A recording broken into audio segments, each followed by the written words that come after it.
Welcome, dear children, to e-learning classes. Today we shall start English unit number 7, Fair Play. Has your best friend ever done something you thought was wrong? What did you do then? Did you keep quiet or did you tell your friend what you thought? Read this story about two friends who had to decide what was important, friendship or enemy, or the sense of what is right and what is wrong. Part 1. Juman Sheikh and Algu Chaudhry were good friends. So strong was their bond of friendship that when either of them went away from the village, the other looked after his family. Both were greatly respected in the village. So they were respected families of the village and both were good friends. Juman had an old aunt who had some properties. This she transferred to him on the understanding that she would stay with him and he would look after her. The arrangement worked well for a couple of years. Then the situation changed. Juman and his family were tired of the old relative.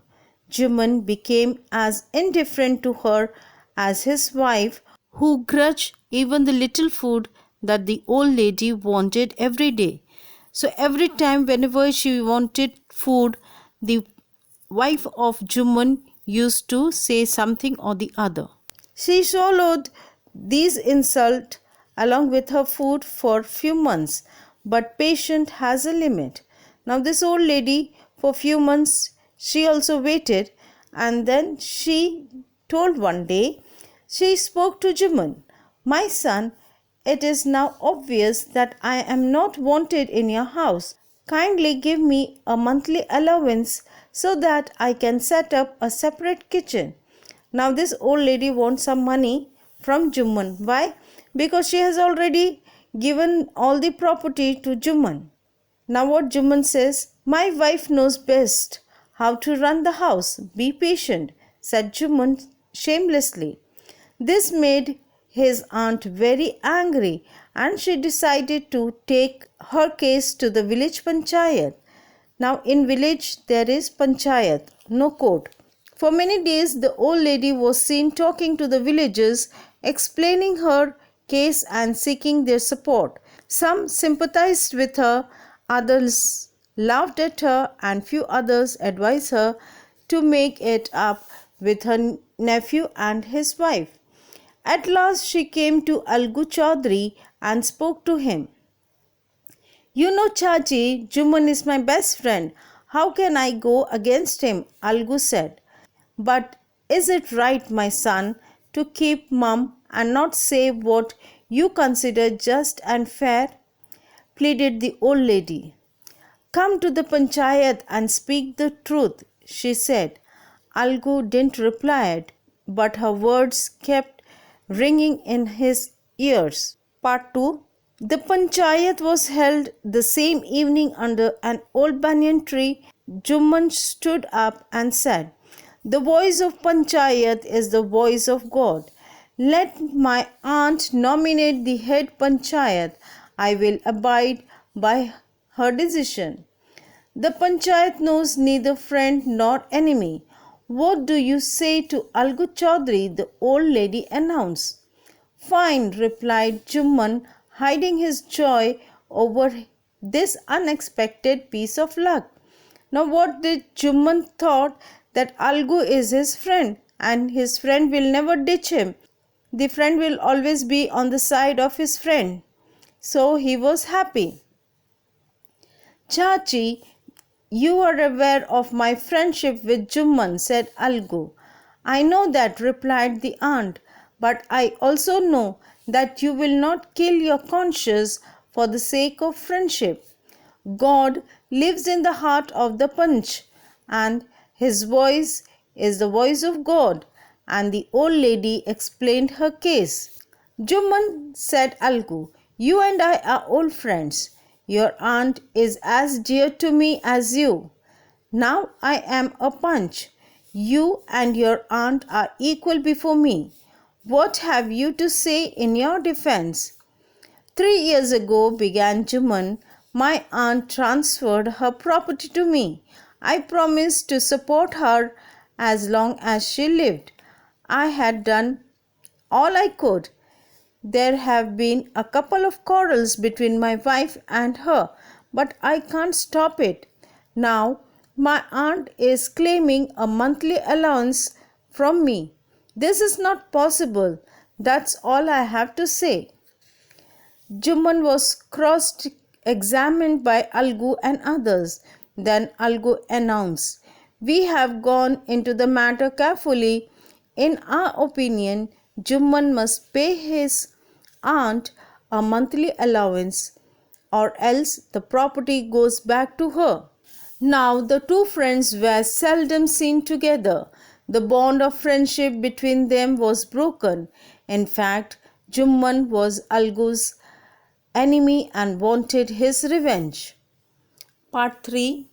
Days passed, and as ill luck would have in Algu Chaudhry's found himself in a tight spot.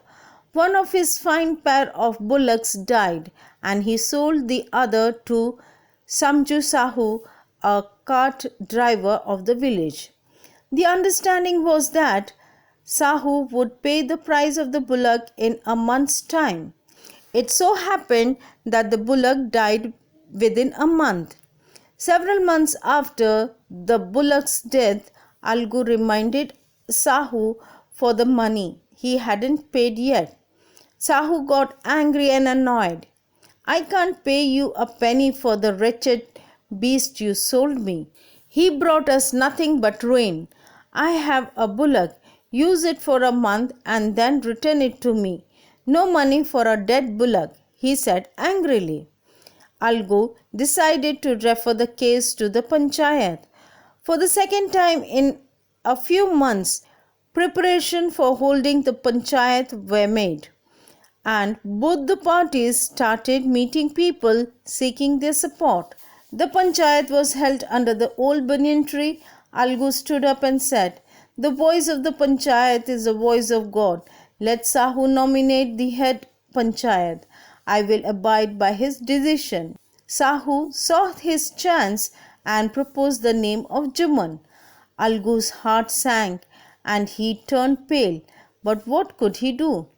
Sahu had appointed Juman as Panch head, and Juman was enemy of Algu Chaudhry.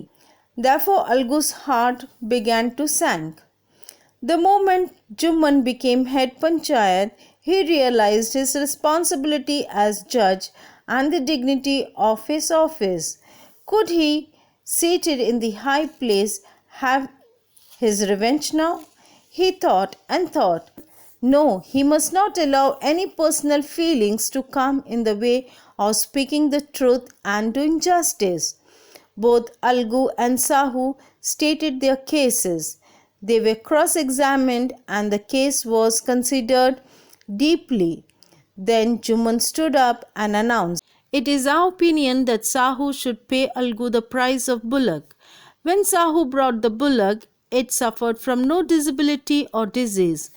The death of the bullocks was unfortunate, but Algu cannot be blamed for it." Algu could not contain his feeling. He stood up and said loudly over and over again, "Victory to the panchayat! This is justice. God lives in the voice of the punch." Soon after, Juman came to Algu, embraced him and said, "Since the last panchayat, I had become your enemy. Today, I realize what it means to be a punch. A punch has no friends nor enemy. He knows only justice. Let no one deviate from the path of justice and truth for friendship or enemy." Algu embraced his friend and wept, and his tears washed away all the dirt and misunderstanding between them. This is the story written by Premchand. I hope, dear children, you have understood this story. Thank you for watching the video.